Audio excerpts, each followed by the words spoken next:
you say, your bagpipes should be easy to play. Yeah. And maybe it's because of the way that I came into it and when maybe things are changing now. But to me, I hear that and I go, I mean, beautiful idea. Love the idea. That's a great fantasy, Andrew. But Andrew Douglas, bagpipes, easy to play. Are you Yeah. crazy? That's a beautiful promise. I love the idea. Honestly, I feel like today my bagpipes are easy to play, but it took me decades to figure Yes. out that was how it should be and like how to make it that way. And it Yep. didn't need to take me that long to figure that out. No, and as a matter of fact, it's my belief that if your student finds their bagpipe hard to play at any point in their development, that's a failure on the teacher's part. That stings a little for me personally, but also Yep. totally makes sense. Oh, and don't get me wrong. So this is a teacher who, by that definition, has been a horrible failure for a really long time. But it comes with self-reflection. So my bagpipes are never hard to play, Mm, ever. And if they are, yeah. I make changes so that they're not anymore. And Hmm. the same is true. That is universally true. The one possible exception to that is when I play in the grade 1 band. In the grade 1 band, my bagpipes sometimes verge on the requiring more physical effort. Okay, but that's an elite strategy. And that's Hmm. all that it is. It's not because the bagpipes should be hard to play, right? That's an exception to the rule that you make that strategical choice. Strategical? Is that a word? It is? It is now. I I'll think put it maybe on I'm. Urban Dictionary. Yeah, you make that strategic. That's what I meant. You make that Mm, strategic choice and for a couple of possible competitive advantages. But that's it. But other than that, other than when I'm playing bagpipes in grade 1 and at the level where you can win the piping at the Worlds, right? That's a pretty high elite outlier level. Uh, yeah. and if I'm not in that situation, I never play a bagpipe that's hard. It's always Yeah. 100% comfortable, or I need to fix it. And we need to instill And that in students from day 1 as well. yeah. Yeah, there's no reason to just carry on suffering when you could do something quick to fix it. And you do Well, clarify, and we and probably you should can't clarify here learn, too. just sorry to Go cut ahead. you off again, Jim. Yeah, no worries. You cannot learn the fundamentals if you're struggling to keep the instrument going. Yes, I'm sure we can all relate to that. And I certainly can say that I've seen this in students as well, because I can see it because it's happened to me as well, where I know that there are some things that we could talk about that would help you with this or that. But right now, 85% of your brain, body, and soul are going into just keeping the bag inflated. So if I Yes. try to give you some nuanced information, it's not because you're ignoring me, it's that there's no bandwidth left to be thinking about that stuff if you're just Amen. surviving. You're in survival mode. Exactly right. And by demanding that you're comfortable with your instrument, right, you're teaching yourself important skills. My bagpipe Mm. might be hard to play in my grade 1 band, but that is a final finishing touch, right? It's like It's not how you should start. the bag is still perfectly airtight. Everything's Yeah. still perfectly calibrated, right? My blowing cycle, it's still going to be done exactly the same way. I just have a harder chant to read in. Yeah. That's the only difference. And then the reason we do that at the elite level is for 2% added stability, 2% added like projection and volume. And that's it. Yeah, so that's an important clarifier. We should be thinking that the grade 1 bands all are playing hard bagpipes because their pipes are like leaky and like poorly set up. It's because the tongues are Yes. opened a little extra, the reeds are a little extra stiff to get a little more oomph out of the Right. instrument. It's like professional athletes. They don't take nutrition supplements to cover up their bad diets, right? Right. It's on top of a good diet. It's Yeah. on top of a great diet.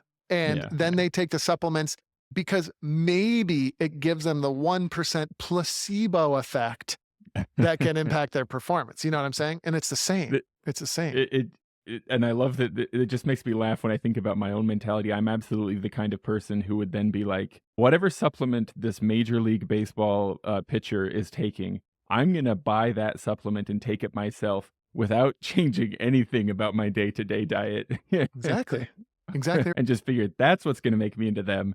I'm not gonna eat more broccoli or something like that. That's Oh, for crazy. sure. And how many grade 5 bands are out there playing hard reads? Yeah, you get the equipment that you see the pros using, thinking like that's what'll make me a pro, but it, it's not. You're kind of skipping over the main thing there, aren't you? And then you could have an elite player come to your band practice and say, "Oh, everybody needs to be playing a strong read." But that's not good advice at all. What do people Mm. It's good what do advice people for where they're at. Exactly right. Exactly right. Now we're starting to get into what makes a good teacher Mm. or not, or the fact that just because you're a great player doesn't automatically mean you'll be a great teacher. But what does a grade 5 band really need to do? They need to play the optimal strength read Mm. that allows their bagpipe to be comfortable to play so that the people in that band can get the fundamentals learned, right? Yeah. Until those people have great fundamentals, there is no advantage to playing a harder read. That is important. I love hearing that. It feels like more of that almost too good to be true promise that it should be fun, comfortable, easy. And you do say here too, you say to me, that's you speaking, so to Andrew, it's obvious bagpiping has to be easy, fun, and offer a sense of achievement for people to want to keep doing it. And then you Yes. go on to say the bagpipe must be comfortable to play from day one. Hmm. Not it gets comfortable 20 years later. It needs to be Yes. comfortable from day one. Yes. And you do clarify in this chapter too, Andrew. You do say you're going to break a sweat when you play the bagpipes, right? You're not saying that this is going to be super duper no physical exertion Yeah. whatsoever. Just that It's it funny. shouldn't be painful. Yeah. No matter how easy a bagpipe I play, like I have the bagpipe. Oh, it's out of the shot right now. Is it? Yeah. It's right there. My teaching bagpipe.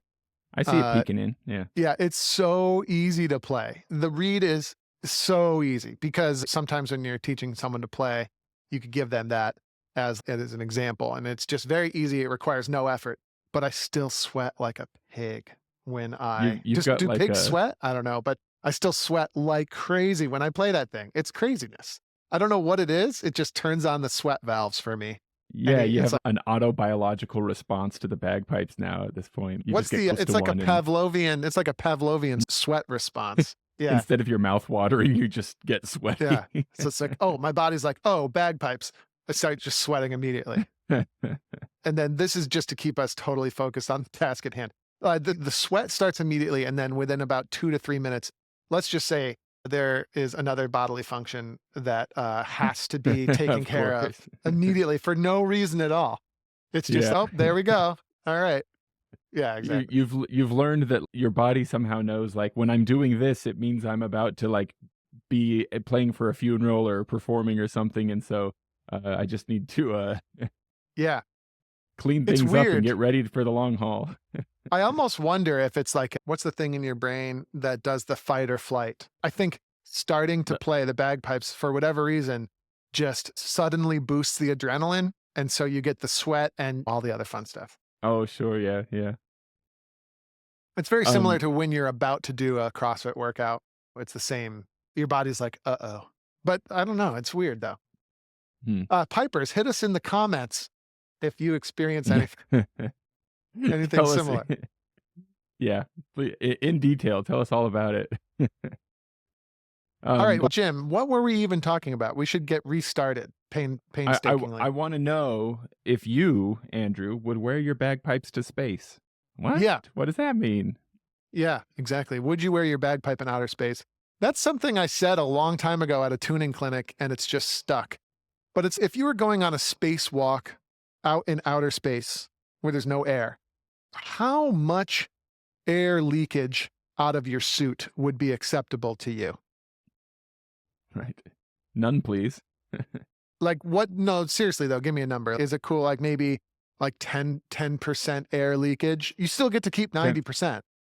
10%'s too much. I feel like I'm not a NASA guy, but I've got to imagine there's got to be some amount of loss, maybe for exhaust or something. But I feel like it should be a decimal. We should be talking like 0.07% of the air that comes into my suit will escape. But no more than that, please. Right. So you probably have your oxygen tank somewhere attached to you. And how much of that oxygen do you want to breathe versus how much do you want to just pointlessly vent into space?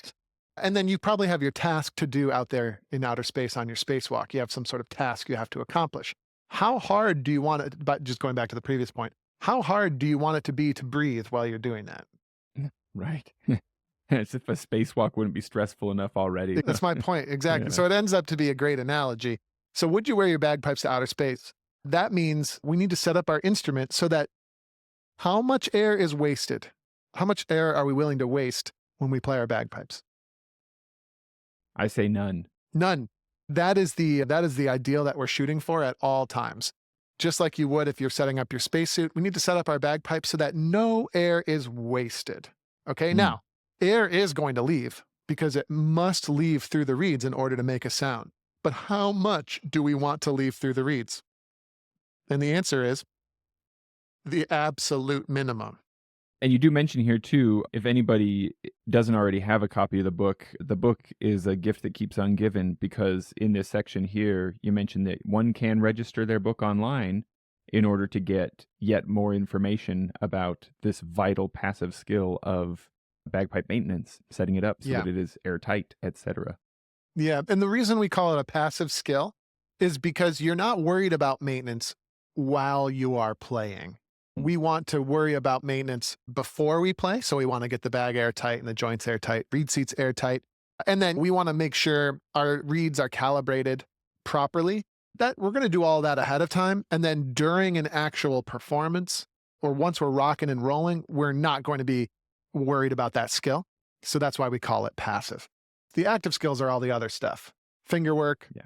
and then instrument control items such as blowing steady, avoiding mental blowing anomalies, being able to get your pipes in tune. Those are all active skills that we do while we're playing. So if we are doing a good job with that set of passive skills, it allows us more bandwidth to focus on those active skills while we are playing. Correct. And it also helps us not to develop bad habits. Yeah, yeah. Speaking of bad habits, it's already come up a bit. One of my worst habits has been my posture. And you bring up in the next section, picture perfect piping posture. Yes. I get excited anytime I see any kind of alliteration anyway. That's a so great it's picture perfect great. piping posture. I don't know who came up with that, but I feel like Whoever did, they were Camille, a genius. yeah, I feel like it was probably me that came up with that only because this is horrifyingly cheesy. So like, It's like Camille has more style. So I don't think she came up with this one, but I could be wrong. We'd have to ask her. the naming convention aside, the brilliant alliteration though it may be, here we've got a photo of, who's this guy here? We'll pull it up right here and take a look at this photo of a bagpiper. That's me exhibiting pretty good posture. Yeah. So you've got your bass drone is stuck out at roughly 45 degrees. You got your blow stick comfortably in your mouth. You got your left wrist not involved in squeezing the bag. That's an Not important point. impinged. Yeah. Yep. And then you've got your chanter aligned with the center of your body. Andrew, when I was a teenager, I love that I have an injured back in a way because it's about the only macho story I can ever tell. Yes. It's not nearly as macho as I like to make it sound. I have that complex as well. It's Yeah. if I get if I get a deep cut somewhere, I'm like, Yeah. ow, that cut is a really negative thing. But then there's always the upside, which is this is pretty cool. Might You're get like, a pretty cool looking I'm scar gonna have out a of scar this. from this, and that makes me, yeah. As So, long as it's not too bad, as long as it's not a scar across my face, then I'll be happy. You It's don't not wanna like mess a up that Tyrion, face, of as long as course. it's not a Tyrion Lannister. Yes, Yeah, exactly. I managed to break a bone in my back doing some backyard boxing, speaking of alliteration. Congratulations. Congratulations. So not cool if I tell you any more details of the story. I'm just going to leave it Yeah, there don't. because Stop it there. Yep. goes down from there. But because of that, I was particularly in pain from playing bagpipes. I'd already been playing bagpipes for a little while. And because of that experience, I got really terrible muscle spasms and stuff going on when I would try to play my bagpipes. So I had to start thinking really carefully at that point about why I was not standing in a neutral position when playing Yes. bagpipes, right? Because I would just contort like crazy to play my pipes. Something more or less like this. And really, I'm not exaggerating very much at all as I do that, right? And so I had to start thinking about bringing my shoulders down to a relaxed Yep, position. Had to think about blowpipe length, and that you bring that up at pretty much every point of posture discussion in this chapter. You want to talk to me a little bit about why blowpipe length Yes. is such a big deal? Yeah. And then It's I'll a go great on point. to So chanter position too. Blowpipe length is not one of the points of posture. However, it's a key correlate to basically all of them. So the base drone angle. So first Mhm. of all, we want that base drone to rest naturally on our shoulder. And by the way, the 4 points of posture are in no particular order. We need all of them. So just because I'm talking about base drone first doesn't mean that's the first most important thing. It doesn't mean that at all. So That's first of just all, we because want the top base left drone. corner in the photo Right, is all it exactly. is. Yeah. So we want one of the things is we want the base drone resting naturally on the shoulder at a 45-degree angle. We don't want it pointing straight up, right? And we don't want it pointing totally sideways. We want it roughly Mhm. 45 degrees. If it's 35 degrees, that's probably fine. If it's 55 degrees, it's probably fine. But we don't want 90 and we don't want 0. Mm. So the blowpipe length plays a huge role in that. If the blowpipe length is really long, it forces the front of the bag downward in space, which forces the bass drone up. So you'll find that the blowpipe length is important there. It's also very important in order to get the chanter to align with the center of your body and not to be off to the side or anything like that. Okay. I And then still let's see what struggle else we with that got. one, honestly.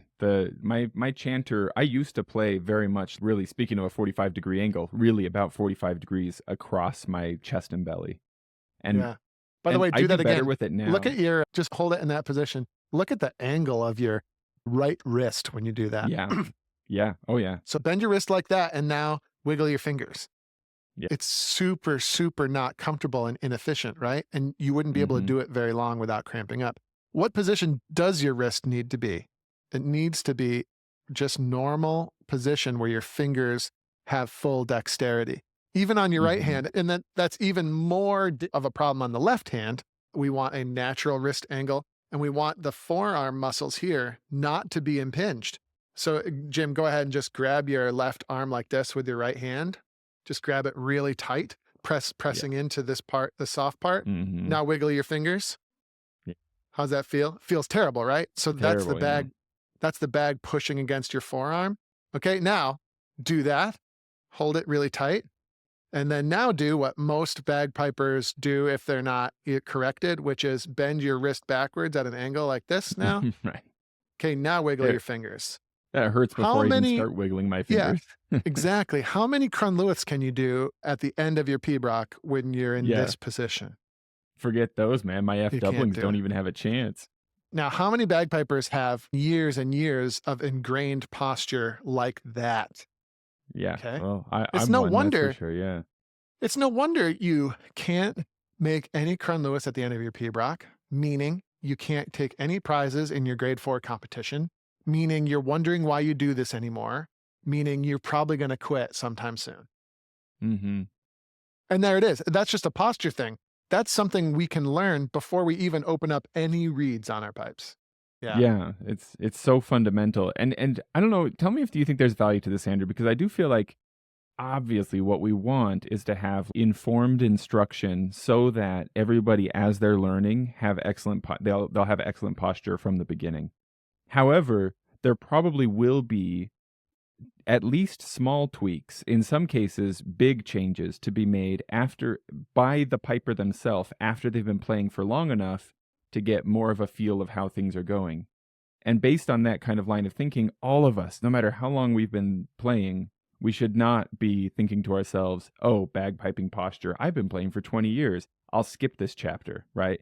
Let's all take a minute to just look in the mirror for just a sec and see if our shoulders are off center, if our chanter is twisted, if our bag is so low that it's getting in the way of our forearm muscles. Because I feel like there's even with good instruction, you'll get good general information, but there's going to be like precise customization for every human on their specific bag, etc., right? That Hmm. they'll be able to figure out as they go. Yeah. I don't think it has to be that precise. Yeah, we'll start with big changes first. And then it might come down to small details later. Oh, 8.25 inch blowpipe length is better than 8 inch.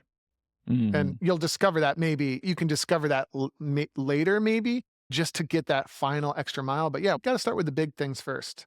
Getting that left arm in a natural position is totally urgent. Of the 4 points of posture, that's probably the most important. But then all the other ones will support you in achieving that as well.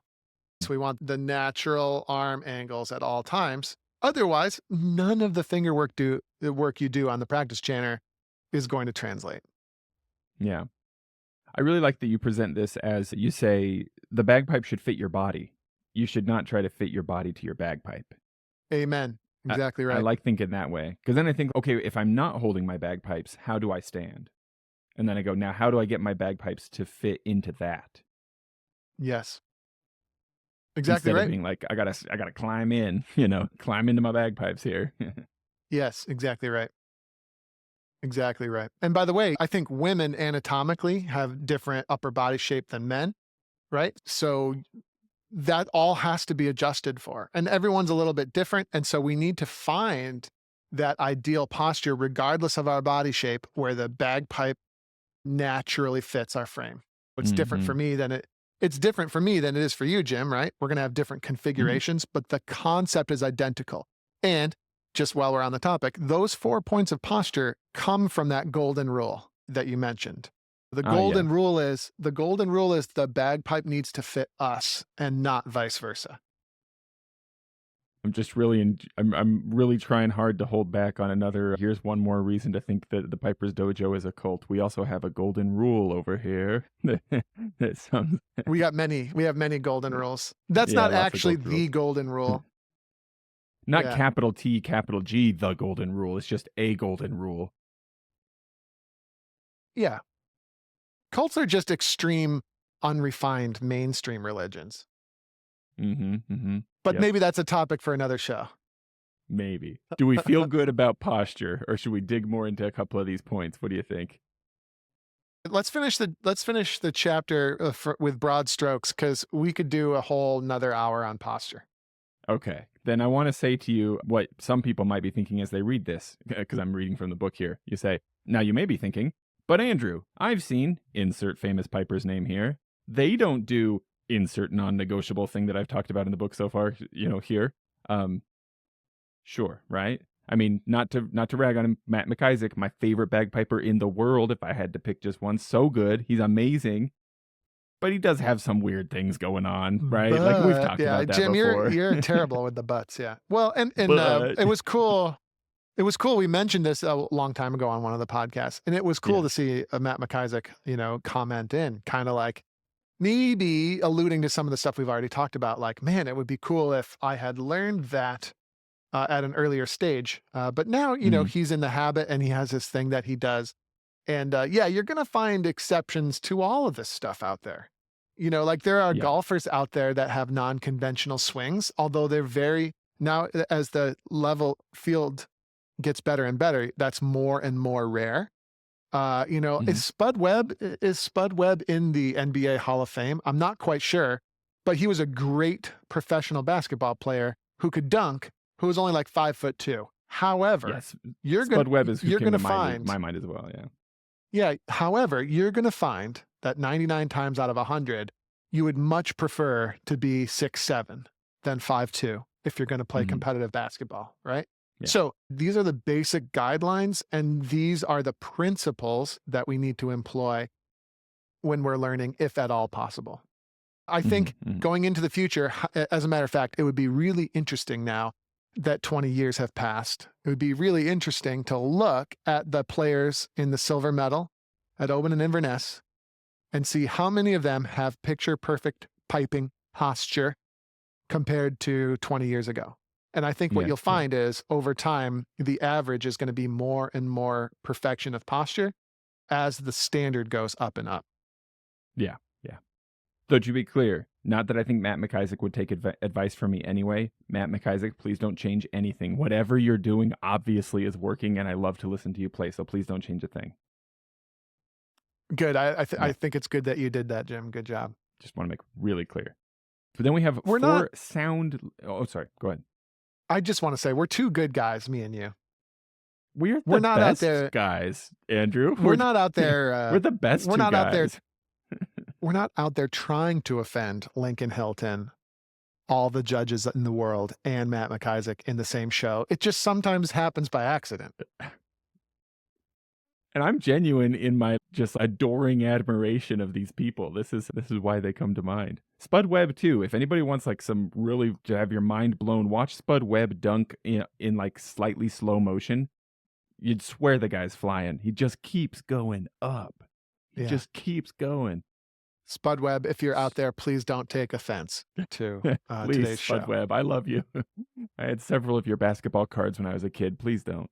We've got 4 sound layers of a drone read. What the heck? What is that? It took me a minute to Let's figure this skip out. I that. had to read the chapter. Oh, okay. We'll skip that. That's an important thing, but we can talk about that some other time. How about this then? The steady cycle. Maybe talk to me Right. about the blow squeeze interaction because that is Exactly. tricky. That is real Yeah, tricky. and I feel like I still don't have a good handle on that in my playing, honestly. and then mine, whenever I demo this with just one drone going, Mm. I have plenty of moments where it's like, oh, that wasn't steady at all. So that means Mm. that this is a skill that you might not ever fully perfect. Okay. But once we get our posture established, we will open up one drone in the learning process. By the way, a sneeze is coming on.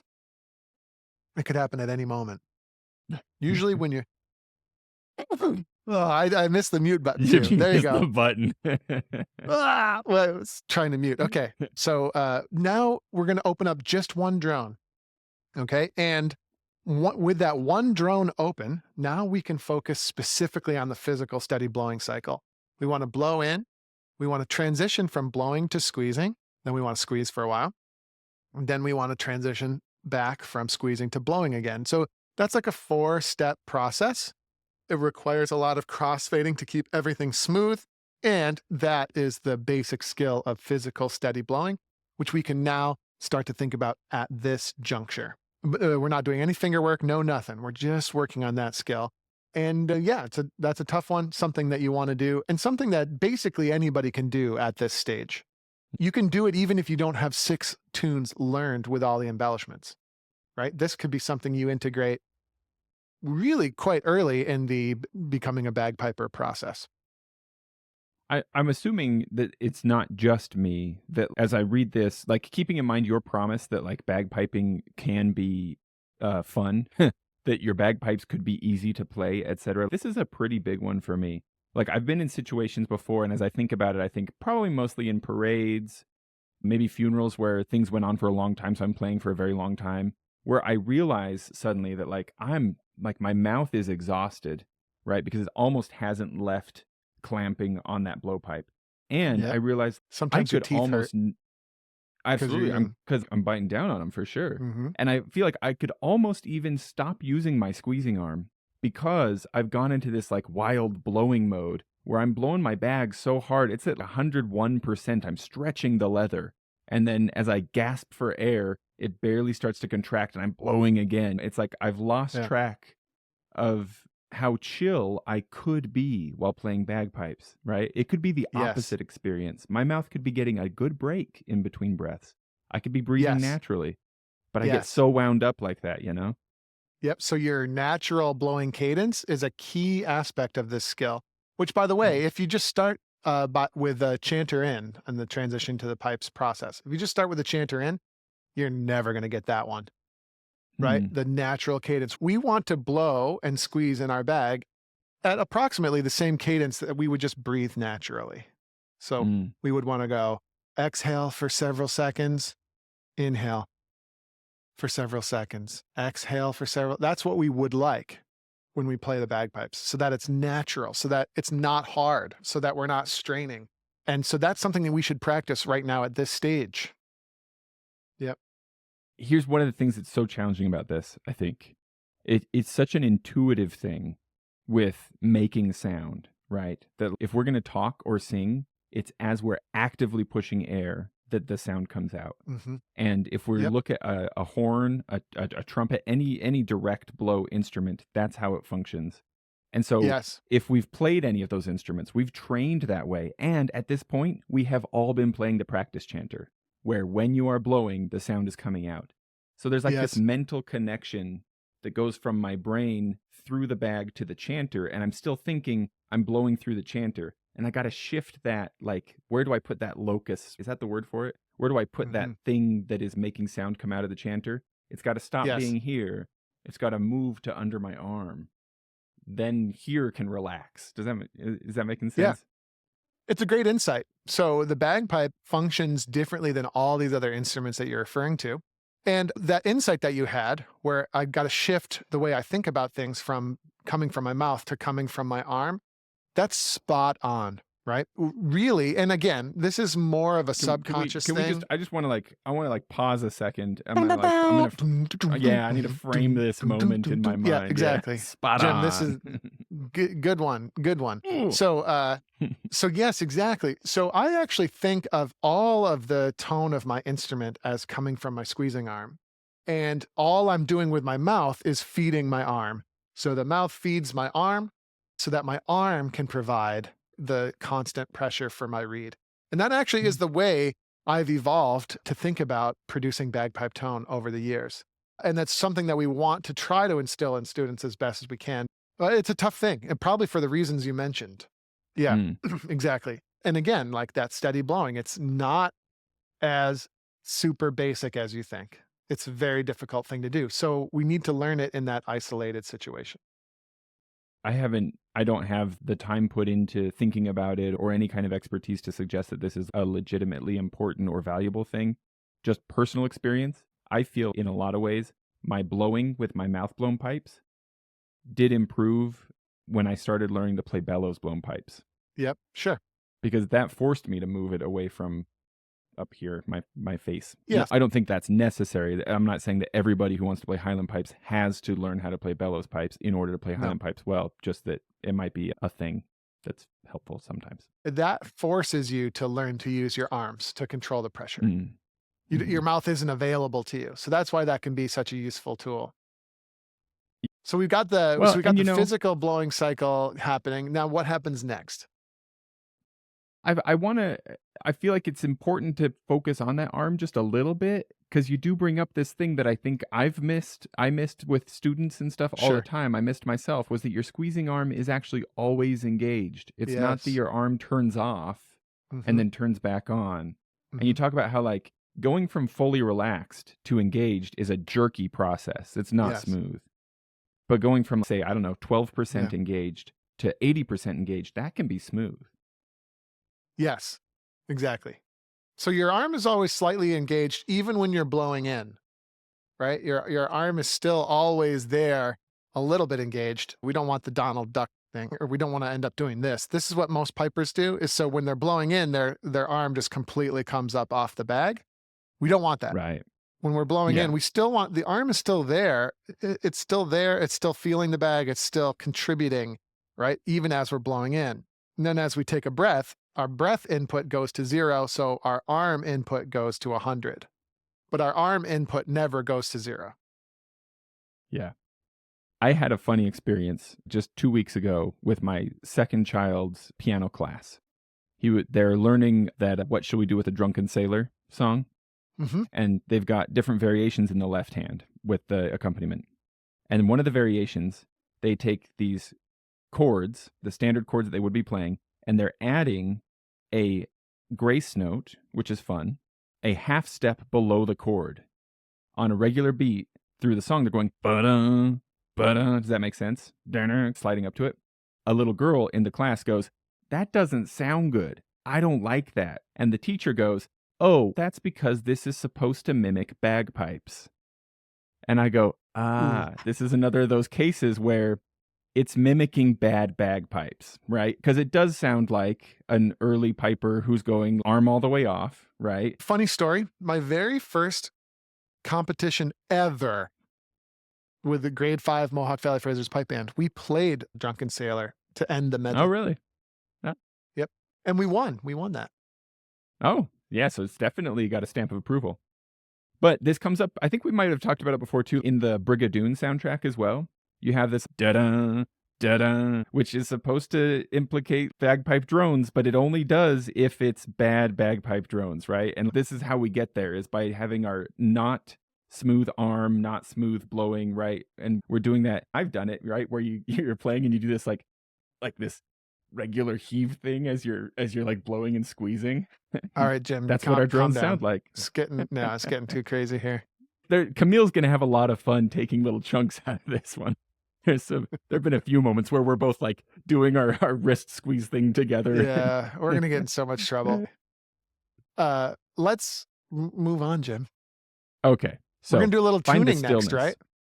So here you say, you may have already heard in your travels that tuning is about eliminating the beats Yes. between drones, right? Yes. So you say, let's take a semi legitimate walk down the physics lane, and together we shall understand what that means. Don't worry, Exactly. it won't hurt too much. And I will be pulling up the visuals that you use here because I think it's really helpful to look at them.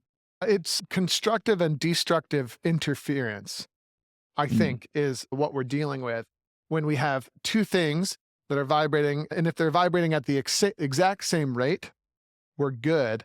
But then if they're vibrating at a slightly different rate, and then you can check out the diagrams, you'll see that they constructively interfere at times, mhm. okay, causing the volume to go up. And then they destructively interfere at other times, causing the volume to go down, right? And depending on how close or far away they are together, if one is at 441 hertz and the other one's at 440, you'll hear that constructive and destructive cycle 1 time per second, which is cool. But that beating, Richard Parks called it vibrations. You can name it whatever you want. But that wah, wah, wah kind of beating I, I, sound, I was going to say, I like to call it the wah-wahs. Yeah. exactly. And that's fine. That's what you're referring to there is that interference cycle between the two waves. Now, that's a very simple way of explaining it. And of course, there are layers of complexity that get added in. For example, yeah, eventually, not right now. In the beginning, we just listen for wah-wahs. In the future, you'll be listening to wah-wahs between the fourth harmonic of the tenor drone and the sixth harmonic of the bass drone. Those are also producing their own special fun set of wah-wahs that we also want to eliminate, right? And it gets super fun. I haven't been But able to crack into that yet, so that's but complex, right? But yeah. what we can do early in the process of learning the pipes is we can open up a second drone. Okay. Mm. So we have two tenors. They're producing the exact same sound. And now we can practice bringing them in and out of tune, and we can learn the art of hearing those beats, learn the art of reaching up and tuning those drones. We can do that all now. And I think that's what we Yeah. should do This is before other another things spot happen. where it's so helpful to have other people there just to show, to talk about, to work your way into this. Hmm. It does occur to me too that really good didgeridoo players will use this exact concept on purpose to get a tone from the lips buzzing and then bring in their voice as well and bring that up close to, maybe in tune if they want to, but if you get it Yep. close enough, you can get those wah-wahs to be so regular and rhythmic, Yes. above or below. It can be pretty cool. So this isn't always a villainous effect to have out of a musical instrument. You can use it to your advantage. Yep.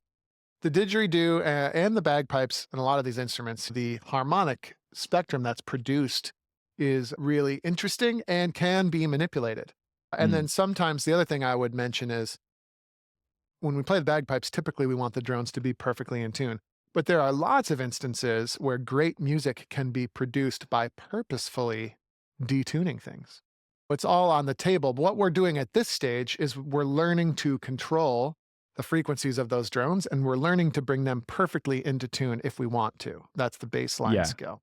Yep. Yeah, I am definitely the kind of person who would be very tempted to be like, well, it's out of tune, but that's because I'm doing something edgy. Mm. And then if I'll that's learn how to do true, it. there may or may not be merit to what you're doing, right? But if you are not actually in control, then that's just BS. That's what I'm saying, really, is that in some people's case, that's legit, but in my case, no, I'm just not taking the time. I don't have the skill, et cetera, et cetera, et cetera. I'm making an excuse for myself. Yeah, you see that more on the fingerwork side of things, where a Yeah. piper will insist that they are expressing a tune, where what's really going on is they're unable to control it whatsoever, Yeah. right? I made up So my own embellishment. that's right. A lot of pipers are obsessed with strong, weak, medium, weak. Okay, but they're obsessed with that before they can even play an E doubling at the time that they intend. But we digress. Let's not get too far off the bandwagon here. Speaking of getting off the bandwagon, do you feel like do you have any succinct advice for a person like me who just can't very well hear the relationship between a bass drone and the tenors? Or is that a bigger topic that needs its own dedicated episode kind of thing? Yeah, it's a bigger topic that might merit its own episode. However, it's definitely harder to tune the bass to the tenor than the tenor to the other tenor. It's Yeah. definitely harder. But then I think I'll summarize it today by just saying wah, wah, you're just going to have to suck it up and figure it out. I love that. It is harder. It is definitely harder. But if you want an in tune bagpipe, you're going to have to learn how to tune it. I Yeah, think it was yeah, really interesting. Recently, we released a little snippet where Jack Lee was talking about how, guess what? He has trouble hearing that too. And it's a trial and error thing. It's something that he has to practice. And I find the more I practice, the easier that one gets. And yeah, there are little tricks you can employ, but let's just leave it at that for today. It is definitely a harder yeah, thing. And it's a harder thing that every bagpiper has to deal with. yeah. Oh, but it's Well, also good to know. The one thing you should know is Glenn Brown does not find it hard, which, well, which is good to know really, which is really annoying. Like, what do you mean you don't there's find it one hard? He's person in just the world. like, I Yeah. just don't find it hard. And then, so there you go. He's Glenn the does not chosen find it hard. one. Yeah. There is somebody in the world who can do it. So maybe there are some people out there who don't find it hard, but I find it hard. And I was But comforted when Jack Lee told me that he also found it hard. I wanted to say the same thing. Yeah, if that's if nothing else, a plug for the tuning algorithm course that you've put together. Just hearing Jack Lee say that made me Exactly. feel so much better. Not like there's an excuse now, I don't have to think about it. Just more like, okay, I c- I can dig into this and work on it because even Jack Lee is working on it. I'm not just a failure for not being able to hear this easily. Yeah. Jim, I have 3 minutes left before I have a meeting. How do we wrap this thing up? Deal. We wrap it up the way it wraps up in the chapter here. You give us a couple of objectives to finish with. Objective 1 is to produce and maintain a steady blowing cycle. Objective 2 is to hear and make adjustments, which will eliminate the beating between drones. Yep. That's how we work our way toward tuning. And if we've been doing all the other stuff that we talked about in the chapter earlier, working toward that, that's achievable. If we skip that other stuff, it's not achievable, right? So we got Yes. to kind of work through this systematically. Exactly right. And the whole thing, the whole bagpipe freedom book, the whole process, the whole methodology, it's exactly, you said the magic word. It is a system. Okay. So and systems is not, this is not like a computer system. This is just like a system. We use systems all day long at all sorts of things that we do. For example, you have a system when you do the dishes. There is a Mm. system. And by the way, the degree to which your system is good affects the quality and efficiency of the output, right? So it's like, if I have a good system for doing dishes, it doesn't take long. If I have a poor system, it does take long, right? The same thing is true. The bagpipe freedom process is the system for learning to play the pipes, yes. And it's also a system for revamping for auditing or revamping what you're currently doing to make good adjustments. So that's what this is. A quick review, right? We're going to start all the way back in the first phases. We talked about rhythmic control. That's the first part of the system. Can you work on scale navigation before you work on rhythmic control? Yes. But the system, okay, that we've developed, and it comes from the discovery that rhythm comes first. So the rhythm is the first thing in the system. Then we do basic melody, which is navigating the scale cleanly with no crossing noises and getting good quality grace notes. And that allows us to put together some of the basic melodies that we need on the bagpipes. Now, what we talked about today is phase 3, which is getting the bagpipes going a little bit, doing the initial steps. We should be able to do maintenance on our bagpipes and get that sucker airtight and efficient. Then we should be able to get the posture dialed in, right? This is the ordering of things that we want to allocate our focus. Once we have our posture good, then we will open up a drone. We don't care. It's just one drone. We don't have to tune it yet. So we just open up the drone and we work on steady blowing. Get that skill. Notice it's just one thing at a time. Once we have that skill good, then we can turn on another tenor drone and we can work on the basics of tuning. Okay. We tune one drone to the other. Notice it's building on all those prerequisite skills. Like we have to be able to blow steady in order for tuning to go well, but we have that. So we do it. So then in phase 4, which we'll do next time, okay, now it'll be time to take those basic bagpipe skills that we've developed and then combine it with the basic fingerwork skills that we've developed. And now the full bagpipe with both hemispheres starts to come together, which will be another long discussion, I'm thinking. That's the system so far. You can have your own system if you want, but it should follow these same basic principles. And by the way, going all the way back to the original tangent. This system minimizes multitasking.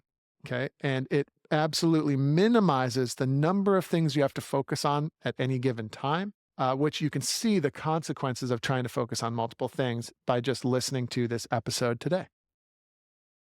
Way to bring it home. That was like, what a that's how you put a bow on it. That's how you bring it full circle.